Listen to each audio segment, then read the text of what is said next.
Today I'm doing my full Premier League table predictions, all teams 1 to 20 in order. We're going to go through every single side, talk about their positives, talk about their negatives, and at the end of it, I'll look very stupid. Now, I'm doing this before the transfer window is closed and before a team has even kicked the ball, so I don't want to see people doing their predictions on August 31st, on September the 1st, when the transfer window is done and dusted. It's not good enough. That's bottle job stuff. So before we get into my table, I want to hear your full 1 to 20 in the comments below. I'm going to go through the comments today and give you my review on your 1 to 20, because I reckon some of yours are just as stinking as mine. Let's start in 20th then. I'm sorry, I'm going for Burnley in 20th. Magnificent in the Championship at the back last season. You can't take the fact that they conceded just 16 league goals away from them. What a campaign that was for Scotty Parker's backline. But I think the step up to the Premier League is massive. I think the loss of Trafford is massive. The loss of CJ Egan-Riley is massive. Their top goal scorer, Josh Brownhill, has also exited the club. He put up 18 goals in the league last season. I think the defensive unit will be tested even more, and I'm questioning whether or not the attacking unit has the firepower to bail them out. Even last season in the Championship, sure, they scored the third most goals in the league, 69, but the underlying data suggested that should have been an awful lot lower. They put up the 10th best expected goals. So the team as a unit weren't really creating high quality chances even in the Championship last season at times. Now, they've spent nearly 100 million euros to improve the situation. I really like the signings of Ugachukwu, I like Larson, I like Bashir Humphreys, I like Chuana. I'm not overly convinced that Armando Broja is going to bail them out with the quantity of goals to keep them in the league. So for me, the lack of goals and some of the high value assets that have left the club this summer are the reason I've got them 20th. In 19th, I've got big spending Sunderland. Obviously, they have chucked loads of money at this situation, but the squad they've been promoted to in the Premier League feels like it's almost a season ahead of where it should be. I don't think many people at Sunderland were expecting to get promoted, especially not with the form at the back end of the season when they went 5 winless games in the Championship, couldn't get over the line in matches. It felt like they were going to fall out of the playoffs. Who's the goal scorer that bails them out in key situations? I like the Adingra move, I like the Granit Xhaka move a lot, but Wilson Isidore was the top goal scorer in their side in the Championship last season. Is he going to be able to take that step up to the Premier League and put up the 10 goals needed, I think, to keep a promoted side in the Premier League? It could click and they could really surprise some people, but I get a little bit of the Ipswich Town feeling here.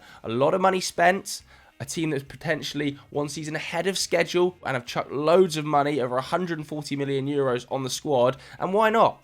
They've got to try and survive, but I just don't see the goals being there. 58 goals they scored in the Championship last season. 18th, I'm going for another clean sweep. 3 in 3. I'm saying all the promoted teams go back down. Now, Leeds last season made mincemeat of the Championship. You look at the expected goal difference per 90, a really interesting metric, I think. As I go through this, you'll notice I've based quite a lot of my predictions on the expected goal difference per 90 of sides from last year. Well, Leeds was far and away the best in the Championship. In forward areas, they had big contributions. They were the top goal scorers in the league by 24 goals. The top expected goal scorers in the league by 25 goals. They also only conceded 30 in the league, by the way, so defensively they're very solid. And if you were actually looking at the expected goals against, they conceded less than Burnley from an expected goals point of view. So overall, I actually think Leeds are probably the most settled unit coming up. I think the business has been interesting. I really like the Stack deal. I really like the Longstaff deal as well. Bijol could have a big positive swing, but I still feel like the quality of all of the promoted sides just isn't quite at Premier League level yet. 17th, I've got Wolves. I just think they've lost some really key players this summer in Mateus Cunha and Ryan Aït-Nouri. Obviously, Mateus Cunha, the most goal involvements of any player in the squad last season. Ryan Aït-Nouri, more assists than any player in the squad last year. And yes, they proved to some level, in fact, very positively, they could operate without Mateus Cunha. But season-wide, I think moments of X-Factor that he was able to provide them will be missed. A couple of big positives for them, though. The retention of Strand Larsen. You know, I think it's gone under the radar. He scored 14 Premier League goals last campaign. He's a big player for them. Absolutely essential they keep him fit. I like the signing of Fer Lopez as well. That's got a massive upside. He could be a star this season. Add to that John Arias as well. But overall, you know, 17th by expected points last campaign, 17th by expected goal difference. I think if it wasn't for the teams coming up, the promoted sides, I would really be considering Wolves for the drop. 16th, I've got one of the biggest fallers in my predictions. I've actually got Brentford in here. Now, last season they finished 10th, but a bit like Wolves, I think the key assets they've lost are going to affect them this year. And Burmo, Thomas Frank, Christian Norgard, a key dressing room figure, and I still expect them to lose Johan Visser as well. That's 39 goals being removed from this side. And when you remove that quality of attacking output, I think it puts real pressure on the defensive unit, which actually wasn't that great. They conceded a lot, and I mean a lot, of chances last season. In terms of expected goals, only West Ham and Wolves conceded more than them in the Premier League that stayed in the league last year. They conceded a bunch of chances, and I think without Norgard's presence in there and without the outlets of Visser and Burmo, they might well struggle. I'm a little bit worried for them. I haven't been incredibly impressed by the business. I thought Coyote being made permanent was a pretty vital addition. Kelleher, obviously, a really nice signing in net, but the pressure on whoever is coming in to replace Visser and Burmo is massive, and I haven't even spoken about the exit of Thomas Frank, the guy who it felt to me like was the key component to this side. There's big pressure on Keith Andrews. I'm really interested to see how he does. 15th, I've got West Ham, dropping down from 14th last season. A couple of good signings. Really like the signing and the look of El Hadj Diouf in pre-season. Malik El Hadj Diouf has looked excellent. His delivery from the left-back zone looks like a scary prospect. I also like the pickup of Kyle Walker-Peters on a free. Callum Wilson is going to come in with some experience. I know he's not the number 9 West Ham fans necessarily wanted, but I do feel like they're missing X factor in the final third and in that attacking midfield role without Mo Kudus. Yes, he had a really down year last year, but the ball carrying ability from deep isn't there this season. I also think there's big pressure on Graham Potter almost from the jump. 5 wins, 9 losses, 5 draws at the back end of last season. Not incredible. Only 2 sides that stayed in the league last season scored less goals than them. West Ham only scored 46 goals. Now, I think that is really low, and I'm sure West Ham fans will be worried and concerned. Where are the signings in forward areas that change that? There's going to be big work for Graham Potter to do. I think he's an excellent manager, but 41 expected points last campaign, that is low, and I think it's going to be a big job to turn the ship around. In 14th, I've got Fulham. They were 11th last season, and I actually think this one is probably quite harsh. You look at some of the metrics, they were very, very solid. Raul Jimenez had his best season in an awful long time. Top goal scorer with 12, but he is 33 years old now. Can you ask him to do that again next season? Alex Iwobi, one of my favourite Premier League players, 15 goal involvements. I expect him to have a really solid season again this year. But addition-wise, we haven't seen loads come in for Fulham. They traditionally leave it quite late, don't they? They haven't lost loads either, so I feel like maybe I'm a little bit harsh here. But as a unit, the goals just aren't really there. They scored less than Wolves last season, Fulham. At the back, I still think they're solid, and they're definitely going to be in that sort of 14th to 10th place pack, I think. Have I been harsh here? Another team I feel like I've been harsh about is Crystal Palace. I was really impressed with them in the Community Shield final. Ole Glasner, I think, is one of the best managers in the league. I think he's adaptable tactically. He's a really good communicator, an excellent man manager. But they haven't got the business done that makes me think they are going to improve on last season's 12th place finish. And with European football in the picture, I have concerns about the depth of the squad, and I think Glasner does as well. He's come out publicly to say that. If they lose Gehi and Eze as well, then we're in real trouble. But overall, I'm still very positive. Again, I think Palace could have a big upswing. They could easily finish top half this season. If Eze stays, Mateta hits the ground running again. Ismaila Sarr, 14 goal involvements last campaign. Adam Wharton's one of the best defensive midfielders in the league. Lacroix fitted in totally naturally. Dean Henderson, 3rd most clean sheets in the league last season. So Palace have a lot going for them. I just have slight concerns as to whether 2 games a week with this depth of squad might be an issue. In 12th, I'm going for Bournemouth. I think it will be a little bit of a regression because of the amount of players they've lost at the back. To lose Howson, Zabani, Kirkes, Kepa it is a big chunk of quality to remove from the side. But the business they've done to replace them, I really like Truffert. I think that's an excellent bit of business. Bafodé Diakite is coming in for 35 million euros. Petrovic for 25 million pounds. He was one of the best goalkeepers in France last season. So I think there are some really highly talented players arriving at the club. But again, you've got to let them gel. But if you look at some of the underlying data, an amazing attacking record last season, 5th best in the league by expected goals, an amazing defensive record, 6th best by expected goals conceded. I feel like I've been harsh here. I think Iraola is one of the best managers in the league. I'm really tempted to bump Bournemouth up. As it sits right now, I'm going to leave them there. They kept hold of Semenyo as well. That new contract will be doing wonders for his confidence. Why have I got him dropping so deep? I just feel like Dean Howson and Zabani's partnership, when you don't have that, you lose a lot of foundation. In 11th, I've got a big upswing here. I think Everton could be in for a slightly good season. Last year, it was 13th. Much of that excellent work was done by David Moyes at the back end of the campaign. And I think a lot of that could continue. Yes, they've lost a few players through contract situations, but some of the signings are really, really exciting. You know, Tieno Barry is one of my most underrated signings of the summer.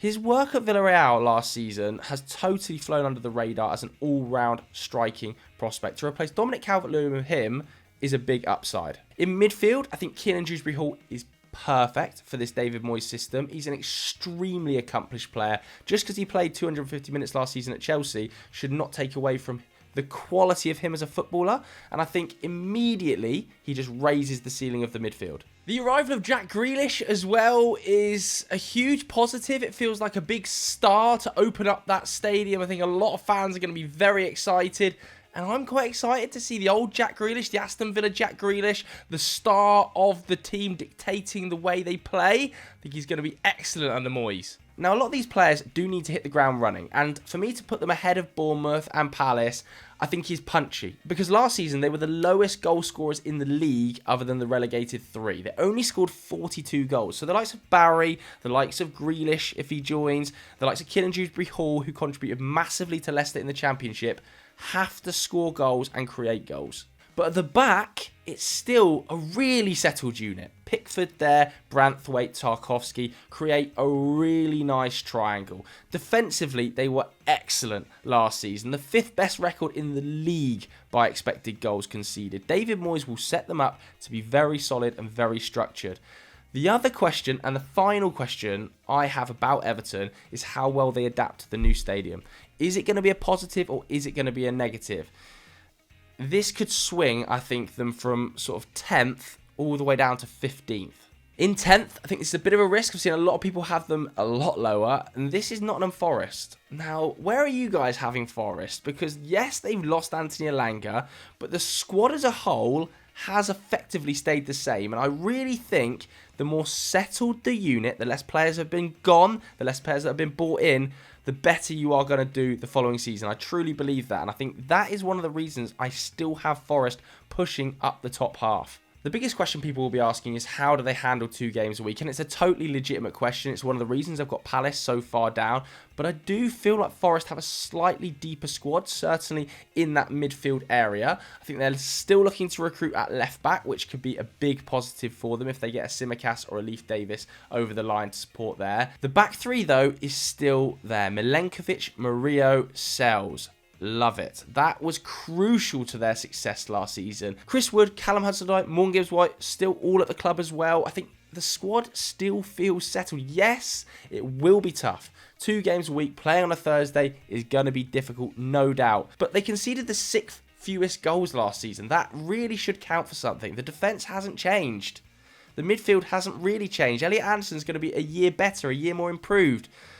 For me, there's a lot of positives still about this Forest side. I think some of the negativity around them is harsh. In 9th, I'm going just, and I mean just by the skin of their teeth, Brighton. I think the exit of João Pedro is quite big for them as a club. You know, he put up 16 goal involvements last season, but it's not just his goal involvements. His all-round game, tying the midfield to the attack, his work with Danny Welbeck was excellent. I think they will miss him. But they've also maintained the excellent defensive unit they had, the really high-level midfield, and some players like Mitoma with X Factor, Danny Welbeck, who chipped in with 10 goals last season. I'm expecting another big season for Yakuba Minta, as well as adding players like Kostulis and De Kuyper. This team was excellent last season. Tactically, they were really switched on. All of the underlying data said they were a potential top 6 side. They didn't quite get up to that level. I think 8th was very good for them last season. And to be honest with you, they could absolutely prove me wrong and punch into that top 6. Just right now, until I see a couple more recruits and the future of Baleba resolved, I'm going to put them 9th. In 8th, and this is obviously going to split opinion, this is where I've got Manchester United. I think it is going to be a really, really tumultuous season. It could go one of two ways. I've seen some predicting as low as 15th. I've seen some people talking about top 4 pushes, which I don't think is quite realistic. Now, last campaign, actually by the data, the defensive unit wasn't too bad. It was mid-table. The attacking unit was a shambles. 44 goals scored in the Premier League. One of the worst returns in the entire competition. And how have United addressed that? Well, they've gone out and signed an entire new front three. Benjamin Sesko and Burma Cunha. On paper, that looks incredibly exciting. But as I've said throughout this video, I prefer the teams that are settled units. Now, United have had such big turnover in that front three. We don't yet know how it's going to gel, how it's going to react. Is it going to work? Now, of course, it could. Sesko could be an absolute superstar. That's definitely within the realms of possibility. We know Burma and Cunha's quality, and that could leapfrog them right up the table.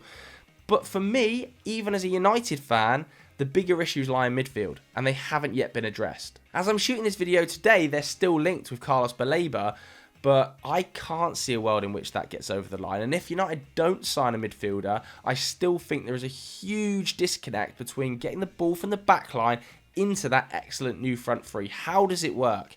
Amorim probably does have a plan, and pre-season has looked okay. I really do rate Amorim. I think there is a huge potential for him to be the guy that sorts United out, but he needs a midfielder. He really needs a midfielder. Now, obviously, I could look extremely stupid here, like Burma, Cunha and Sesko bags 15 goals and suddenly United finish 5th. I look an absolute clown, but as we sit here today, there's too many question marks in my mind. Next up is the riskiest shout of the video, I think. It's Spurs making the leapfrog from 17th to 7th. Now, I've said throughout this video about settled units, and I think there is still something to be said for Spurs having a pretty settled unit. And I understand that settled unit was a disaster last season under Ange. Defensively, it was a fiasco. The addition of Palhinha is fine. It's not lights out given his age, but Bergval's still there. He's going to be even better this season. Bentancur, I think, will be improved under Thomas Frank. Kudus's impact will be massive at driving them forward. And then you've got Solanke. You've still got Odobert. You've got Brennan Johnson, you've got Matthias Tell. In the forward areas, they scored a bunch of goals. Let's not pretend this Spurs side last year couldn't find the net. That wasn't the issue, it was at the back. And I think that will be quelled big time by having a more settled unit of Van Dijk, Romero, Udogie, Spence. Because if you actually think about it man for man, those 4 or 5 names are some of the best in the league in their position. If Thomas Frank can just get some settled tactics back there, I'm convinced they're going to make a big leap. Now, this prediction does have big weight on Dominic Solanke being fit. If Dominic Solanke isn't fit for the entire season, I think Spurs could have a few issues. I really do. Especially the exit of Heung-min Son, James Maddison's injury, Kulusevski missing the first 2 months. Those are sort of 50, 60 goal involvements last campaign. Spurs have stripped out. So Frankie's going to have his work cut out, but I fully back Solanke to have a better season, Kudus to have a big impact, Odobert to improve loads. For me, Spurs will have a good campaign. In 6th, I've got Newcastle. Now, again, I'm shooting this before the end of the window. This really is based on Isak staying, because at the moment for me, I don't see a world in which Newcastle can let him go. If he does leave the club, then Newcastle drop right down in my rankings. Because it's not just his 29 goal involvements that are being stripped from that front line, it's his all-round game. Look at this data. As a package, he's probably the most complete forward in the league. He links everything together for Newcastle in those forward areas. And even if they sign an excellent replacement, which I'm sure they will, it's going to take some time for him to fit into the system. And then he's still not going to be at Isak's level. It's a hammer blow if he goes. But as I record this, he's still there. So I'm going to predict he does stay at the club, he returns to training, he finds some form, and that Newcastle actually, again, because they haven't lost too many players, because Isak stayed, have a settled enough unit to make big impacts in this league. I think the arrival of Malik Thiaw to play alongside Shah or Botman or Byrne is really solid. I think the fullbacks are some of the best young fullbacks in the league. The midfield is so strong. Tonali, Bruno and Joe Linton, excellent in there. To a man, and Alanga fits the system. So yes, it's been a horrible summer full of absolute disastrous moves and rejections. But if you just take that away and you just looked at the squad and what Eddie Howe has been able to do with them, I think there are still more positives than negatives. The issues will come if they have a couple of injuries because they haven't signed enough depth. But the window is still open for another 2 weeks, and I back them to. I think Eddie Howe is one of the best coaches in the league. They have bags of quality, and if Isak stays, I still think they'll be pushing for the top 4. In 5th, I'm going for Aston Villa, making a jump forward again. A really settled side that haven't lost or been asset stripped like the likes of Bournemouth or Wolves or Brentford this season. They've got one of the best coaches in the league. Ollie Watkins has remained at the club, a key source of goals. Morgan Rogers has not been sold. He is only going to get better. And they've managed to get Evan Gasson over the line. I think people are maybe sleeping on this move a little bit because the fee isn't astronomical, but they were competing with Crystal Palace for his signature. Look at these numbers, a really well-rounded profile, 20 goal involvements last campaign for Nice, and I think they needed an injection in that forward line, losing Marcus Rashford and Asensio, who weren't made permanent towards the back end of the season. Asensio in particular, I think, had a big impact. But the biggest positive, Boubacar Kamara signed a new contract. Yuri Tielemans still fit in the midfield. And at the back, the excellent defensive unit they've had has been maintained. I don't know, man. I don't see a reason as to why Aston Villa will suddenly regress when it's the same squad. They played 2 games a week last year. It's another year developed under Unai Emery. It's a really solid project there. If they can get another couple names over the line in the last 2 weeks of the window, they're again going to be pushing for the top 4. I have little to no doubt. Here we go then into the top 4. And this is really tricky, man. Because is it just me? There's like a sneaky suspicion at the back of my head that one of the big boys, one of that top 4 that everybody's talking about as being guaranteed, is going to drop out. I'm playing a bit safe. I think in 4th, I'm going for Chelsea. Now, Chelsea could surprise some people. I think Chelsea could legitimately be in title conversations come February, March. I'm not sure they've quite got the legs across the full season to maintain that, but they're a really good side with a really good coach. Enzo Maresca, in big games, has proven that he is adaptable. When he first arrived, people were saying he's not adaptable at Leicester. He plays the same way every week. It's dull. Well, load of rubbish. He's proven he can change it up, be adaptable, alter his system to suit different teams and different opposition, and beat big coaches. Now, I do think the Levi Colwill injury is a hammer blow, and it's clear that Maresca wants to sign another centre-back. He's come out publicly to say as much. No surprise. But they still have some of the best players in the league in their position. I think Cucurella is the best left-back in the league. I think Caicedo, obviously, without Rodri being there, is probably the best defensive midfielder in the league for me. I think Cole Palmer is maybe the best attacking midfielder in the league. So you can see they've got 2 or 3 superstars. And then they also have 2 or 3 players that have the upside of potentially becoming superstars. João Pedro's pre-season and what we've seen of him in a Chelsea shirt so far indicate to me he could be one of the signings of the season. I think he could get close to 20 goals this year, which is going to be a big shout, and I can see people at home saying, no way, but I do think he's a superstar in the making.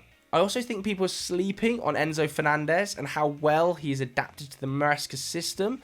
So when you combine that with some of the signings they've been able to make, Estevao arriving, Reece James being fit for multiple months now, yeah, Chelsea are a problem, man. If things click, Chelsea could challenge for the title. If things go wrong, then I think the youth will show through and they'll probably be battling for top 4. In 3rd, I have got Manchester City. I still think they'll have an excellent campaign and challenge very deep in the Premier League, mainly because of the Pep Guardiola factor. I just don't see a world in which Pep has 2 down seasons. But we have to take into account the fact that they haven't had a pre-season.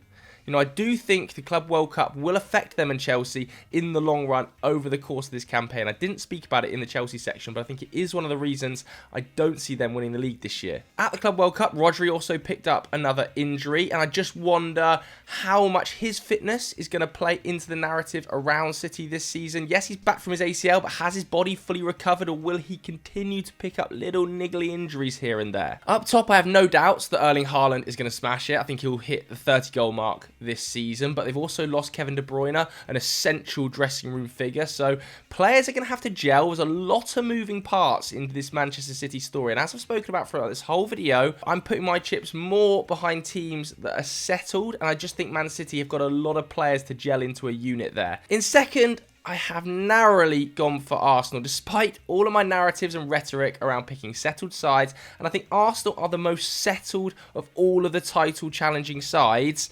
I still think Liverpool have the X factor in forward areas to win this competition. Now, when I talk about Arsenal being settled, I really am talking about the defensive unit. I think it's very, very solid. It's the best of any of the Premier League sides. The best centre-back pairing, in my opinion. I think it's got arguably the best two fullbacks. The goalkeeper is very solid. And I do think the addition of Martin Zubimendi is one of the best signings of the season. My biggest concern with Arsenal is the front four, and I think if that was slightly more fluid and things had worked out in the left wing slot, I would have Arsenal winning the league this season. Now, there's still 3 weeks to the window, and they might go out and sign a lights-out left winger. They might go and bring in Rafael or Rodrigo, and that would probably change my prediction, because I think Gyökeres will score 20 Premier League goals. I think Saka is the second best right winger in the league.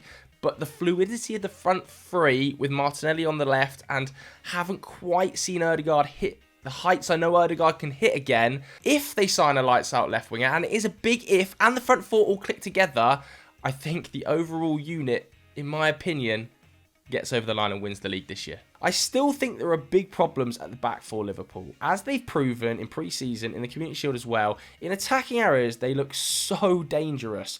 The combinations of Gakpo, Wirtz, Ekitike, Salah are like eye-wateringly incredible. They are so fluid in that front four.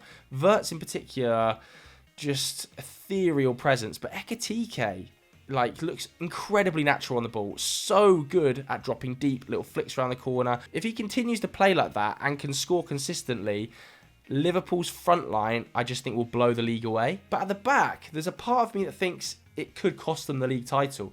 They haven't got the depth. If Van Dijk or Konate go down injured, I definitely don't think they're going to win the league. They're trying to bed in 2 new fullbacks. Yeah, for me, they look vulnerable on transition. And they looked it all pre-season. They looked it against Crystal Palace as well. It's a problem that I think Arne Slot has to solve by signing a new player, be that a 6 or a centre-back. I definitely think he needs to get a centre-back over the line. But if Arne Slot can just tweak something to stop that transitional threat and Van Dijk and Konate stay fit, they're going to win the league. Throughout this video, I was using FotMob, by the way. I use it for all of my fixtures, for my stats, for my goal updates. If you want to get the app, click the link at the top of the description. So let me know your 1 to 20 in the comments below. I will be reviewing them. If you enjoyed this video, hit the like button, hit subscribe. I'll see you later.